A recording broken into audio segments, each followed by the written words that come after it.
Texas Senator Ted Cruz. He's author of a new book, A Time for Truth, Reigniting the Promise of America. There he is, and we have him with us tonight. Thank you so much. You know, you have a fascinating background. You're the son of immigrants. You've gone from a guy who came here with nothing, right? Yep. Your dad, who you obviously love, without a buck in his pocket. You're born. You went to Princeton. That's a good school, right? So I'm told. Okay, it's a good school. You became a great debater. You went to Harvard Law. You did all that stuff, United States Senator, in one big stump. Let me ask you about this thing about Trump. Now, Trump is out there still playing the birther card. I just wanted to get a reaction to some news today in the interview he did. Let's watch him today, again expressing skepticism about whether the President of the United States is actually a natural-born citizen of this country. Let's watch him here.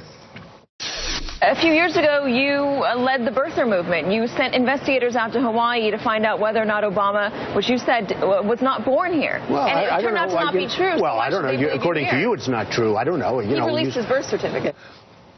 Well, he's sticking to his guns on that. On the day you announced your candidacy, Senator, that Trump also said your birthplace, where you're born in Calgary, because your father was working up there, your father and mother at the time up in Canada, could be a hurdle for your campaign. Let's watch him here. He was born in Canada. If you know, and when we all studied our history lessons, you're supposed to be born in this country, so I just don't know how the courts would rule on it. But it's an additional hurdle that he has that nobody seems to have. Well, actually, natural born means that you were born to American parents. You don't have to be naturalized. I think you're completely in the clear here, as I believe from the beginning the president is, because Trump, he has never said that the mother of Barack Obama is not the mother of Barack Obama. But what do you think of the fact he still says it's a hurdle for you? And by the way, you're quite open about how you grew up and where you were born. Well, sure. Now, look, I like Donald Trump. You know, there are a lot of folks in Washington right now that seem to be crawling all over themselves to smack Donald Trump. I'm not one of them. I think he's bold. I think he's brash. And I think he's got backbone. Well, why does he say stuff about you? You know, why does he say it's a hurdle for you when no one else is calling you trouble? And by the way, George, who is it? Romney. George Romney was born in Mexico, who American parents. John McCain was born in the Canal Zone. Barry Goldwater was born in Arizona Territory at the time. Right. Nobody made a beef about that. Yeah, look, the legal question is quite straightforward, that the child of a U.S. citizen born abroad is a natural-born citizen. As you noted, my mom is Irish and Italian, born in Wilmington, Delaware. And when I was born in Calgary, I was a citizen by birth. I've never breathed a breath of air on earth. So you are black Irish. This is great. Anyway, a lot of your book has to do with a very powerful theme, which is about, and I agree with you on this completely, the betrayal of the Cuban Revolution. When I was a kid and Castro came to New York, after knocking off Batista, coming in, he was in pajamas. He had his interview with Edward R. Murrow and everything. We rooted like hell for him. He was a democratic successor to a horrible dictatorship, and then he betrayed all of us. Has that got a lot to do with your politics? Well, it certainly has a lot to do with my passion. You know, I mean, what I describe in the book, A Time for Truth, is I begin with my family story and my dad, my great-grandparents coming to Cuba, my grandfather growing up in a sugar plantation, and my dad as a teenager joining with Castro in the revolution. He believed in it in the beginning. He did. Now, none of the kids knew that Castro was a communist. They knew that Batista was corrupt. He was a dictator. He was in bed with the mob. And, you know, as my dad describes it today, the revolutionaries were a bunch of 14-year-old boys that didn't know any better. Yeah. And so my father he was thrown in prison when he was 17, and he was tortured in Cuba. You know, one of the things I have in the book is his mugshot with his nose broken, where, you know, Cuban soldiers, they'd come in every few hours and beat him with billy clubs and shattered his teeth, broke his nose. And then when he fled Cuba, it was 57. And he was just 18. He couldn't speak You English. also talk about how your aunt was sexually attacked. You were very careful about it and respectful, but that's another problem with Castro. Oh, it was, well, a serious problem. And our family story reflects that of a lot of people in Latin America, where my dad fought with Castro. 59, the revolution succeeds. Castro declares he's a communist, begins executing people, seizing their lands. And my aunt, my tia Sonia, who I call my tia Loca, she was still there, and she fought in the counter-revolution against Castro. She would, with her friends, burn down sugarcane fields, and she ended up being thrown in prison and tortured by Castro's goons. How do you feel now, or how do you think now about it? We're opening up diplomatic relations. We're going to have an ambassador there. You're going to vote against the ambassador. I most certainly am. I figured that was coming. Will you ever go to Cuba as long as Fidel and Raul are running the place? You know, I don't know. I've never been. I certainly look forward to going. Would you go back as a principal, or they're still there? You know, I disagree with the Obama administration's approach to opening up Cuba. I think it's the same type of approach that this administration has had to Russia and to Iran, that it's dealing with our enemies with weakness. And I think the consequence well, a lot of people are, not everybody, I agree there's some people on the left who may take that point of view. And I don't think Obama, I don't know what he believes, but I think a lot of people believe opening up to Cuba to freedom and to commerce and free enterprise is going to bring down the communist government. You don't think that? You know, I don't, particularly because the way the rules are set, all the money goes into the government. So billions of dollars are going to flow into the Castro's bank books. You know, each chapter of the book, A Time for Truth, features a truth teller. Yeah. And the very first truth teller that I feature is a gentleman named Guillermo Fariñas, who is a Cuban dissident. He used to be a communist soldier for Castro. His nickname was El Coco, still is. Yeah. And he's been on hunger strikes. He's been in prison. He's been tortured. About a year ago, he came to the States. I interviewed him and another dissident in Spanish for about a half hour. And he shared his story. He predicted what Obama would do. And he said, don't do it. It will strengthen the Castros, and they will only be more So you don't think the influence of, say, modern cars come into the country, not just 57 Chevys, which are great cars, but that's all they have there now. The influence of people coming in with new technology, new phone systems, they're going to come in with money. The Cuban people are going to learn, what the hell have we been missing here? Because that's what really turned the East Germans into wanting to be part of the West. They saw how the West Germans were living on TV. Well, you say that won't work. We could always hope and pray. But it seems to me that the Obama administration should have used some leverage. So, for example, the opposition, the dissidents, are still being picked up. They're still being tortured. They're still being imprisoned. And we've gotten effectively nothing in exchange for billions of dollars. It's much the same as what we're doing with Iran, sending billions of dollars to that nation, again, in a way that's undermining our national security. We don't have a whole lot of time. I want to talk about the book. And you've said some stuff in the book that I completely agree with from a more liberal position. When you first got in those Senate leadership lunches and you realized it was all a game, that basically their job was to protect the party, protect the leadership. And so you discovered it wasn't about stopping the debt ceiling from rising. It was about avoiding responsibility for doing it. So all they wanted to do was lower the threshold to 51 votes, so it wouldn't be 60, and then they could all vote against it and let the Democrats pass it. By the way, when I first came to work on the Hill with the Senate, the Democratic leadership then would pass these spending limits, ironclad spending.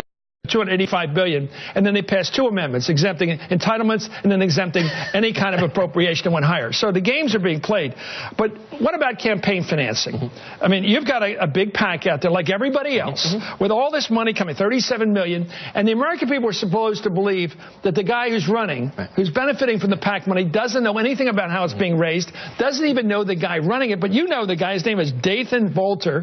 How do you avoid ever meeting him, winking at him, talking to him to keep non-collaboration? Well, let me take those. Because that's what people wonder about. They think it's a joke. Is it a joke? Let me take those two one at a time. I want to start quickly. Start with the Senate leadership if you want. Well, yeah, you mentioned what happened with the debt ceiling, and the opening chapter of the book describes what happens behind closed doors in the Republican lunch. I thought it was a good chapter. And it's entitled Mendacity. It really highlights what I try to do. Look, I recognize not a lot of your viewers are likely to be Ted Cruz fans. But if your viewers are wondering, all right, why is this guy fighting for what he's fighting for? If your viewers are wondering what happens behind closed doors in the Senate, what this book tries to do is really shine a light on the corruption, on the role of money, and it takes on both parties. So you're saying this is a good book to buy? Well, I'm certainly encouraging folks to buy it. It's called A Time for... By the way, that part of the book I completely agree with. But if campaign financing, to me, has gotten to be this sort of double game. Well, I only take so much for my campaign at $2,700 a head. But all this huge money comes in. It's not marked. Nobody knows who it is. Isn't that part of the corruption? Is that part of the corruption? Absolutely. And the current system makes no sense. Right now, most of the candidates in this race, the bulk of their money is in super PACs where it's illegal to coordinate. Who in their right mind, I mean, as the result of this race, I'm not allowed to talk to folks who are going to be spending more money communicating my message than I am. That's idiocy. Well, it's a joke, though, because you write a speech, you give a speech, and they know what your message is on television. But this idea of secrecy or non-collaboration is a joke. Well, and that's why I introduced legislation that was called the Super PAC Elimination Act of 2014. And what it does is real simple. It would allow unlimited contributions from individuals directly to campaigns and require immediate disclosure within 24 hours. Yeah. Now, that actually, you'd have sunshine, you'd have sunlight, and the difference would be super PACs effectively would go away because people would give to campaigns, and that way Hillary could communicate her message from her supporters, and we could all talk about if someone gives $1 gazillion to a candidate, we could talk about, okay, are they on the take? But I believe in more speech and more sunlight is the best thing for democracy. Okay, you went after Chuck Hagel when he went up for the nomination on the issue of disclosure. And you said you want to know where his money came from. And then in the book here, another reason to read the book, you said it was a mistake to say he may have gotten the money from North Korea. So I mean, that's a communist government. And he did fight the communists in Vietnam, and he had 2 Purple Hearts for fighting the communists. And you're saying he took money from the communists, which is a pretty strong charge. You said it was a mistake. Well, and to be clear, I didn't say that. But I do talk about a number of things that I think were mistakes. I did say that I thought it was a mistake to mention North Korea. Of course. Have you apologized to him for that? Have you ever said, Chuck, I'm sorry for calling you on the take with the communists? Well, but I didn't. And one of the things I walked through in the book. I read them. I got it underlined. You said, look, by the way, under libel laws, and you're the lawyer, you can't just say, did you take the money from the communists? You can't do that. You know, John Adams famously said facts are stubborn things. What this book does is describe the facts. And the background with Hagel, and I'll note, I didn't know Hagel. Most of my colleagues Well, let's take a look at what you said at Kate's confirmation hearing. Here it is, when he's up for Secretary of Defense. I will point out that right now this committee knows absolutely nothing about the personal compensation Chuck Hagel received in 2008, in 2009, or 2010. It is at a minimum relevant to know if that $2,000 that he deposited in his bank account came directly from Saudi Arabia, came directly from North Korea. From North Korea. And here's what you wrote in your book. In hindsight, I made a mistake when I uttered the words North Korea. There was no credible reason anyone would believe that Hagel had received funds from North Korea. But there was credible reason to believe he may have received funds from a foreign government. And the reason is I, along with 25 other senators, sent him a letter asking him to disclose his income. Now, I'll point out that's the same question that was asked of Hillary Clinton, and she willingly gave over 7 years. It's the same question Harry Reid asked Henry Kissinger. But they didn't accuse somebody of taking money from a communist government. But the difference, and this is different. But, Chris, what you never mentioned on your TV shows when you were blasting me for that is that Hagel responded in writing. There were 7 funds, 7 checks he'd received. 6 of them, he said, I can represent they didn't come from a foreign government. The 7th, for $200,000, he said, I cannot tell you if they came from a foreign government. So he said in writing. Look, we agree. You should have said North Korea. Let's move on. Do you agree?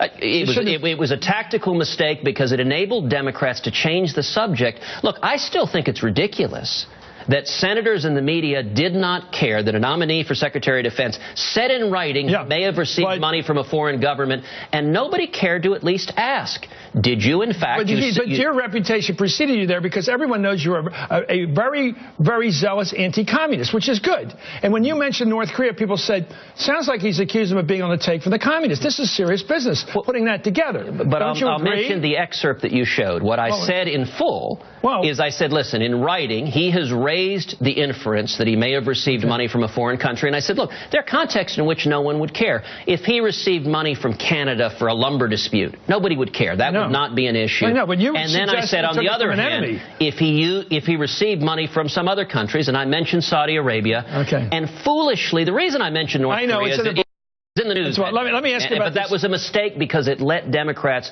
change the subject. And so I don't think you changed the subject. I think it is the subject. Anyway, let's talk about the election. 2000 election, you had a big role in the recount. We covered it. It was the best thing I ever covered. I never liked covering anything like the recount. But you bring the Supreme Court in, which you were happy to, as a lover of the Supreme Court then. You brought them in. They basically said the state lost its rights to recount and keep writing because of equal protection.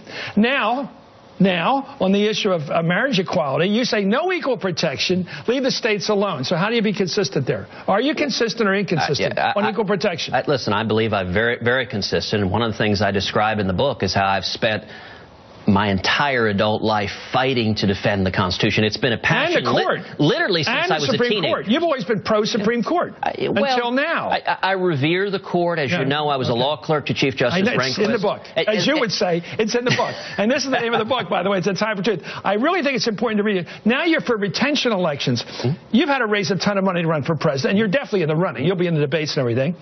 Should judges have to go out and raise $37 billion to run for re-election? How can you put judges out there making politicians? Listen, there won't be an independent judiciary. I am reluctant to call for retention elections. It makes me sad, but I have done it because I believe that a majority of the justices are not honoring their judicial oaths.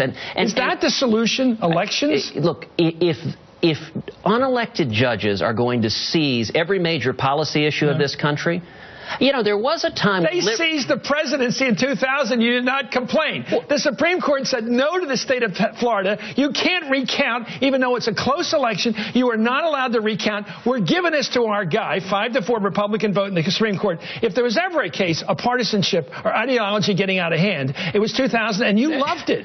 You loved it. You were cheering, you say in the book. Those are great talking points. But they're true. How many times did they count the ballots in Florida? 4. 4 times. How many times did Bush win?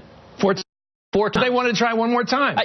Yes. Aren't states allowed to do that? The Democrats' strategy was we're going to keep counting and counting and counting and counting, and eventually maybe enough people will cheat and somehow our guy will win. After 4 times. How do you know they're going to cheat? After 4 times. Okay. I just think it's a case of states' rights, which you usually champion, and equal protection, which is the first time in the history Republicans champion equal protection, and then have lost interest in it now that it's a question of marriage equality. The Supreme Court, I describe how the first time the Supreme Court unanimously vacated what the Florida Supreme Court did, when it came down, you know what the Florida Supreme Court did? Right.